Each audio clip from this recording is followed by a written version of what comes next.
Olá a todos, tudo bem com os senhores? Pessoal, apenas para dar um feedback em relação à atividade, eu vi que os 8 grupos disponibilizaram, entregaram a atividade sobre persistência, lembrando que a data de entrega foi ontem, dia 28, e eu já estou começando a tabular, a fazer a verificação. Eu ainda não terminei, mas eu devo comentar no próximo vídeo que trata de tema 5, a parte de contratos, teoria da agência. Então, até a próxima gravação eu já tenho uma posição a respeito do que o pessoal entregou, tá bom? Esse feedback então é em relação ao que era esperado de vocês, em relação à atividade. E a segunda atividade do tema é abordagem da informação. A primeira foi mais relacionada a gerenciamento de resultados e alguma prática contábil, e vocês disponibilizaram, foi uma atividade individual, não é?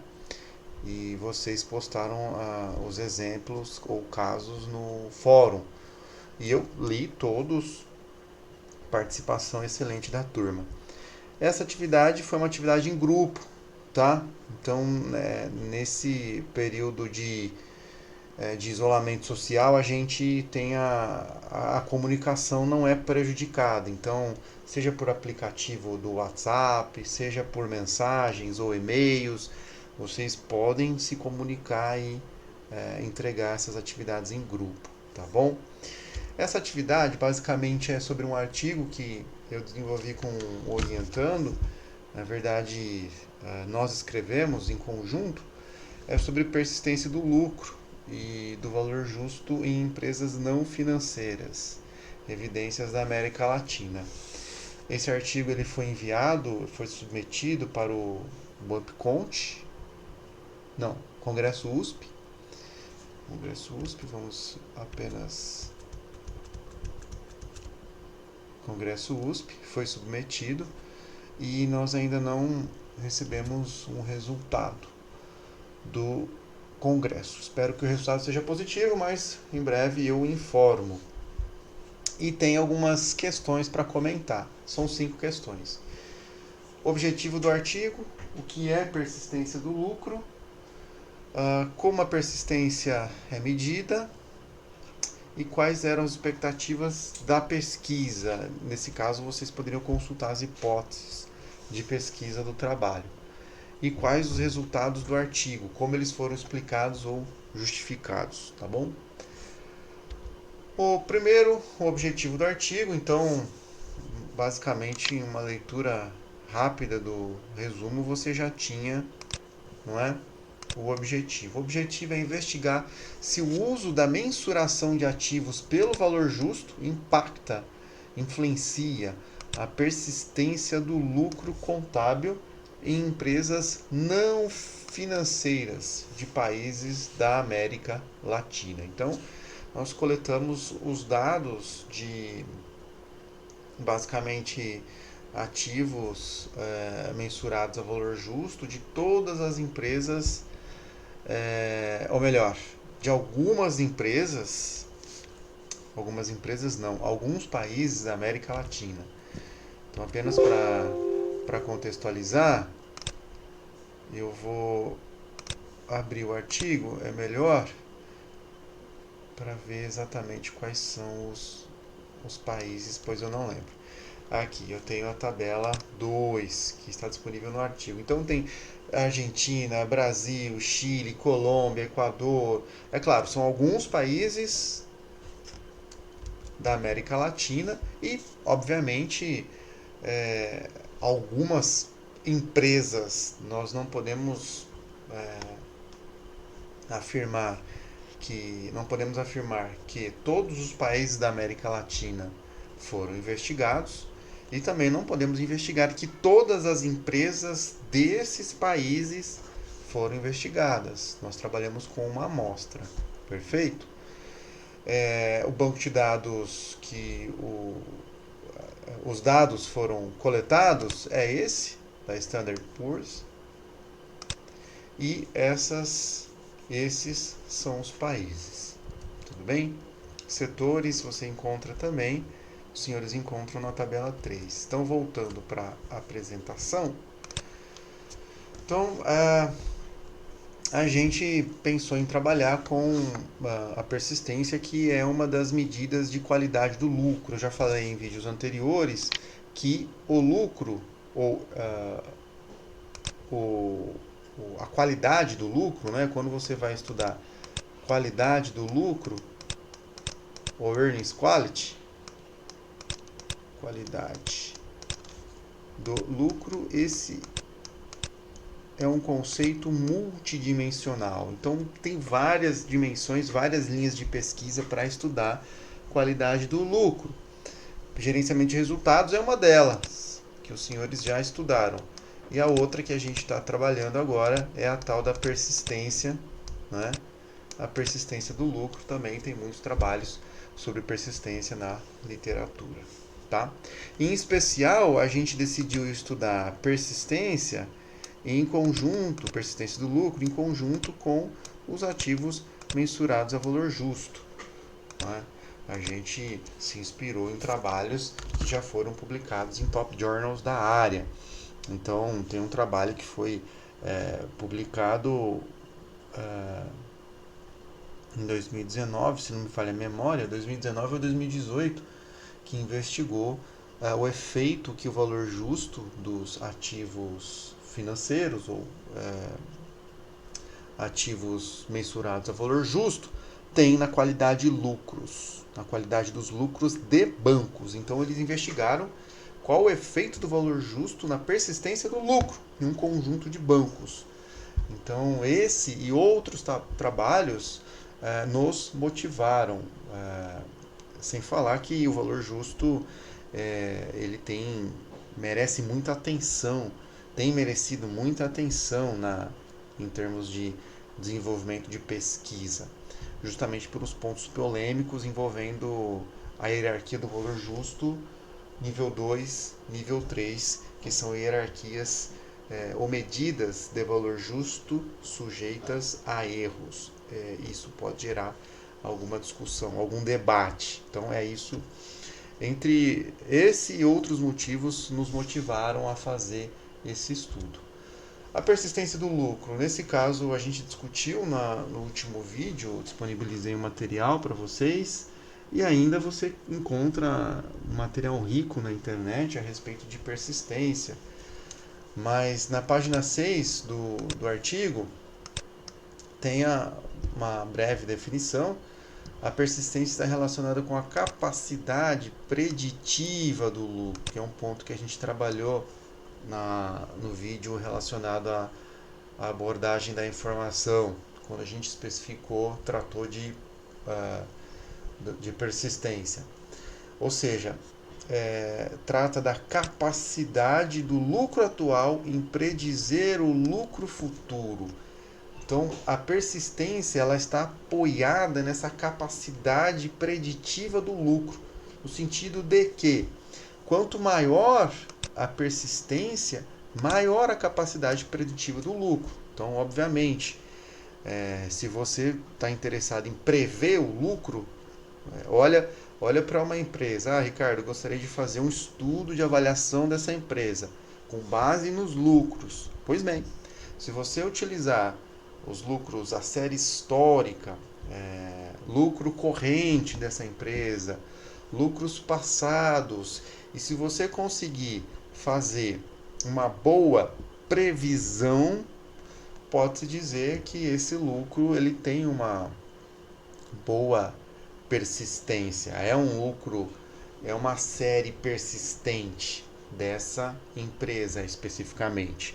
É claro que a avaliação ela tem um elemento prospectivo. A gente sabe que as empresas podem crescer, que outros fatores, externalidades podem influenciar o desempenho dessa companhia. Então, obviamente, a sua análise pode ser contaminada por outros fatores, mas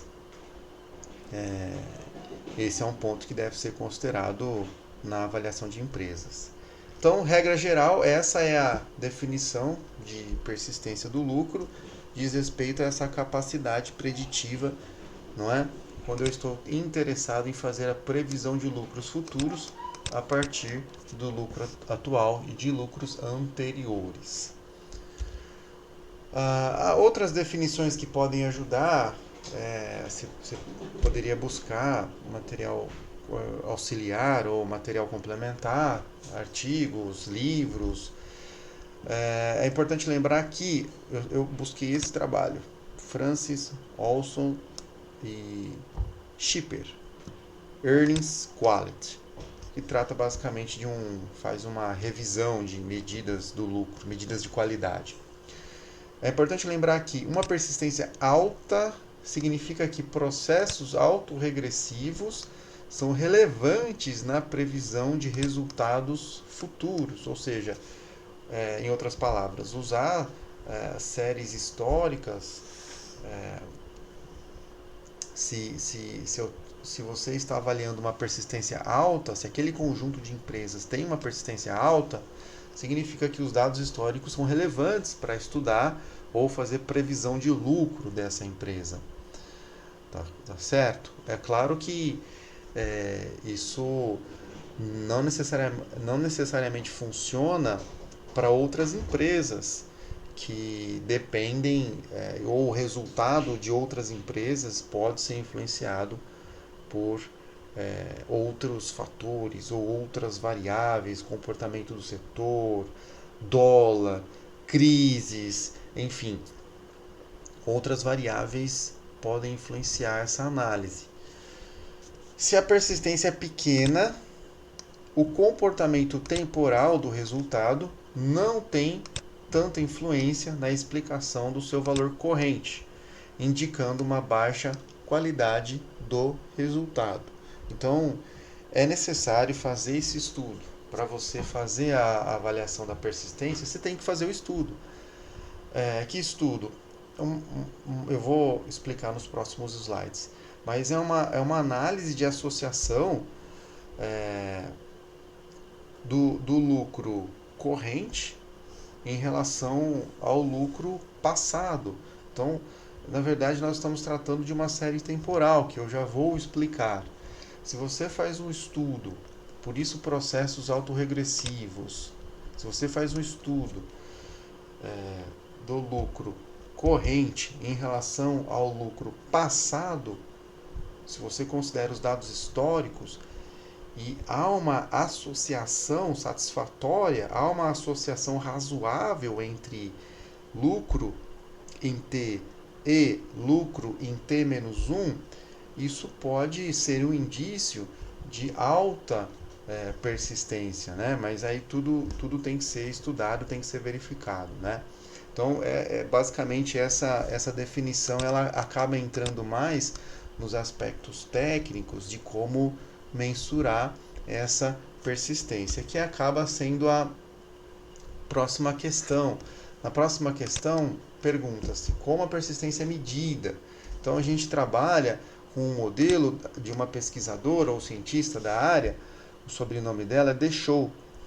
Então, esse trabalho, por exemplo, é de 2010, o trabalho que ela utiliza esse modelo, mas ela trabalha com modelos de persistência desde a década de 90. Então, os modelos que mensuram persistência, eles não são novos. Tem pessoas trabalhando e pensando em capacidade preditiva do lucro há muito tempo. Tá? Então, uma maneira de fazer essa mensuração é por meio desse modelo. Tá? Lembra, falei, lucro em T mais 1 em relação ao lucro em T. Então, na verdade, você trabalha com uma série temporal. Imagina, você está estudando a Vale do Rio Doce, ou então a Petrobras. Você vai precisar do lucro da Petrobras em 2019, 2018, 2017. Então, é uma série histórica de lucros da Petrobras. Gostaria de trabalhar com uma série histórica de lucros da Natura. A mesma situação. E, obviamente, tem modelos em econometria para tratar dessa observação, né? Quem gostaria de se aprofundar nesse tipo de modelagem, nesse tipo de estudo para investigar o poder preditivo do lucro, eu tenho algumas sugestões, né, de estudo. Então, tem a sugestão do Gujarati, do livro do Pindyck também, que trata de séries temporais. Para você estudar poder preditivo e começar a entender essa parte técnica de como mensurar, você vai ter que se aprofundar em séries temporais. Então, esse ponto é mais um ponto extra da atividade. Isso não precisava comentar. Tá? Então, série temporal é a observação de uma ou mais variáveis ao longo do tempo. O modelo de série temporal reflete o padrão de movimentos passados de uma variável e usa essa informação para prever seus movimentos futuros. Então, casa muito bem com a discussão de lucro que nós estamos fazendo. Eu estou utilizando uma série histórica ou uma série temporal para fazer previsões em relação ao que esperar dessa empresa, não é? Então, isso pode ser muito útil para alguns especialistas ou analistas que trabalham com o objetivo de fazer previsão de lucro das empresas. É claro que não é tão simples, pois nós estamos tratando de séries temporais não estacionárias, e quando eu trato de séries temporais não estacionárias, o desafio de fazer previsão é muito maior. Um exemplo de série temporal não estacionária são os modelos de passeio aleatório. Eu sei que tem alguns alunos na turma que fizeram econometria, então eles vão saber exatamente do que a gente está falando. Mas esse é mais um ponto adicional para a discussão de como fazer a observação de persistência, como medir a persistência do lucro. Tá? O que a gente precisa saber, em resumo, é que os modelos, que a persistência é medida com base, é uma série temporal e ela é observada com base nesses modelos econométricos voltados para séries temporais, tá bom? É o que a gente precisa saber. E o que vai determinar o grau da persistência, eu deixei marcado aqui com em destaque, não é? É esse beta. Esse beta é o que vai me ajudar na observação. Quanto maior o beta, maior o poder preditivo do lucro. Quanto menor esse beta, menor o poder preditivo do lucro. Tá? Então, a análise gira em torno desse beta. Ok? A outra questão que eu tinha pedido para vocês comentarem é sobre as expectativas, né, dessa pesquisa.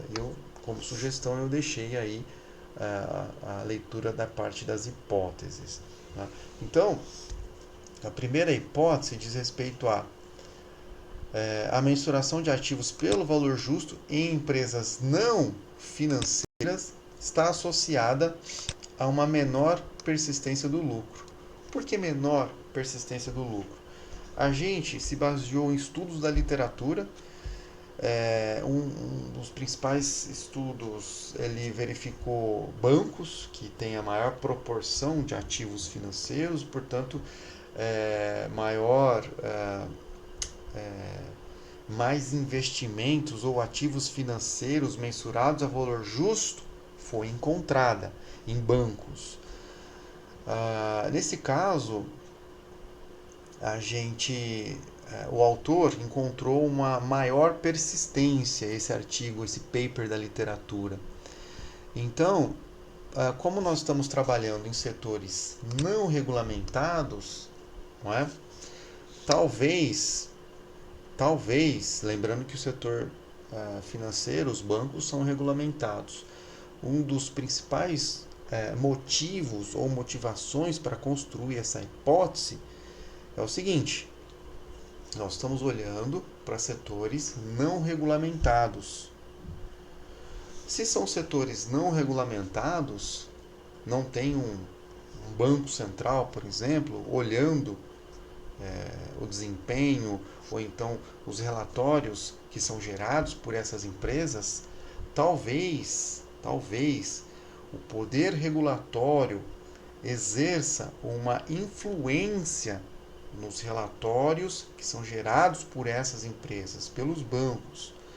Nesse caso, como nós estamos olhando empresas que pertencem a setores não regulamentados, a gente não tem esse poder de enforcement, não é? Então esse é o primeiro ponto que a gente comentou. Olha, os setores não são regulamentados. Então não tem aquela figura do enforcement olhando com o poder de, por exemplo, de, de, de, de acompanhar esses balanços que são divulgados. E muitas vezes, é claro, na figura da CVM, já entrando na autarquia, tem o poder de exigir o refazimento desses balanços. Tá? Então, esse é o primeiro ponto. O segundo ponto que foi comentado é com relação ao ambiente legal. Como nós estamos olhando os países da América Latina, de maneira geral, esses países são de origem Code Law ou Civil Law. E nesse caso, ao estudar a literatura, esses países têm um ambiente legal mais fraco em relação aos países de origem Common Law. E esse artigo base que a gente utilizou para nos inspirar, né, para nos motivar, eles acabaram utilizando países de origem Common Law.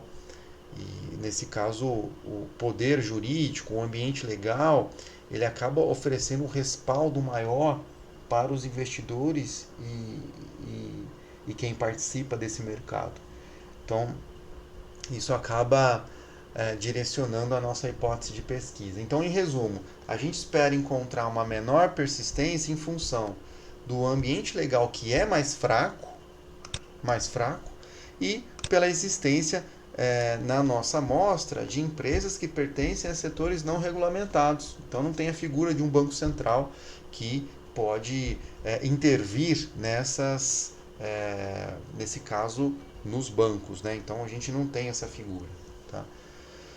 H2, a mensuração de ativos pelo valor justo nível 1 da hierarquia em empresas não financeiras está associada a uma maior persistência. Agora a gente trocou, né? Por quê? Olha, agora a gente está olhando, veja bem, nós ainda estamos num ambiente com ambiente legal com menor enforcement, nós ainda estamos olhando para as mesmas empresas, ou seja, de setores não regulamentados. Mas agora nós estamos restringindo a análise para nível 1. Poxa, nível 1 a gente tem menos julgamento, portanto menos erros.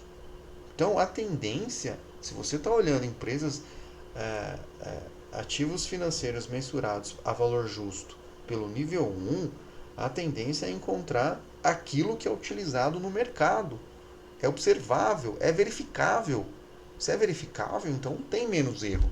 Então a persistência esperada para esse conjunto de ativos é maior. Essa é a lógica da H2. Tudo bem?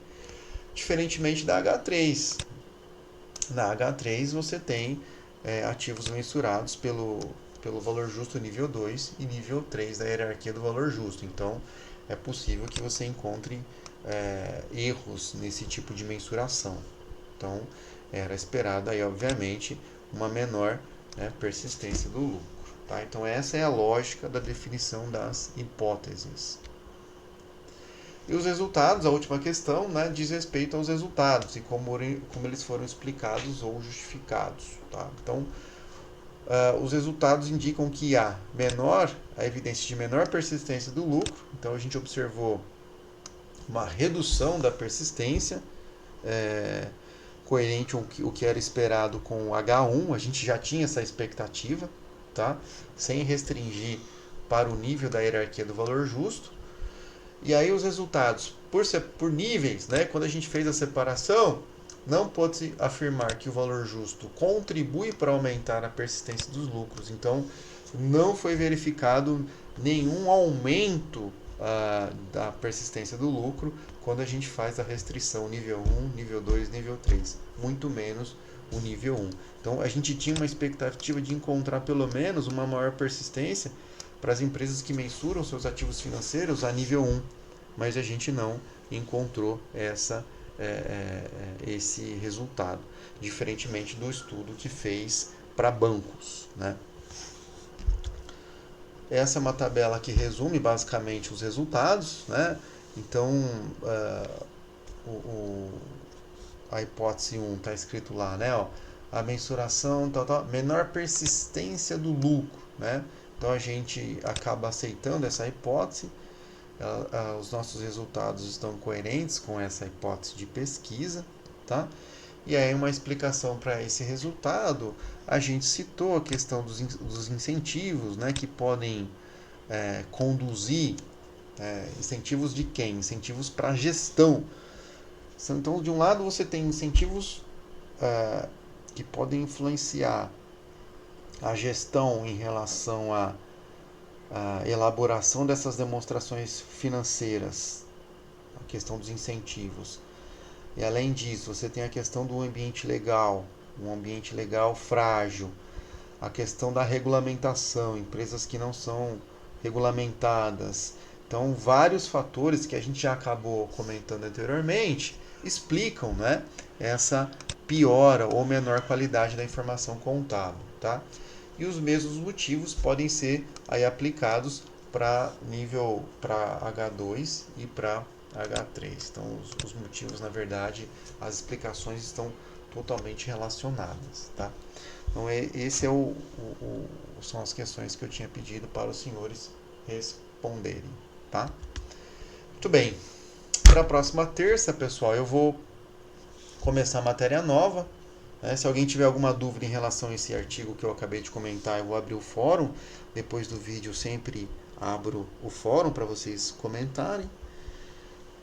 E para terça-feira a gente tem matéria nova, né? A gente tem a teoria da agência, que é o tema 5. Então, leitura do capítulo 9 aí é fundamental para vocês acompanharem, tá? E além disso, a gente vai começar a trabalhar com o filme da Enron. Eu tinha um Kahoot, né? Aquele quiz, o Kahoot, para aplicar na aula de quinta-feira. Eu não vou conseguir aplicar da maneira tradicional, né? Eu vou bolar aqui que tipo de atividade eu vou apresentar aí na quinta-feira, né? Mas aí na terça-feira fiquem atentos, porque na aula de terça eu vou divulgar como essa atividade de quinta envolvendo o filme da Enron será aplicada, né? Então, lembra, até quinta-feira tem que assistir o filme e aguarde as minhas orientações na terça, na próxima aula, na verdade, né? Para a gente discutir aí na aula do dia 31 de março, como é que a gente vai fazer isso, tá bom? Agradeço pela atenção dos senhores. Qualquer coisa é só mandar mensagem. Um abraço a todos.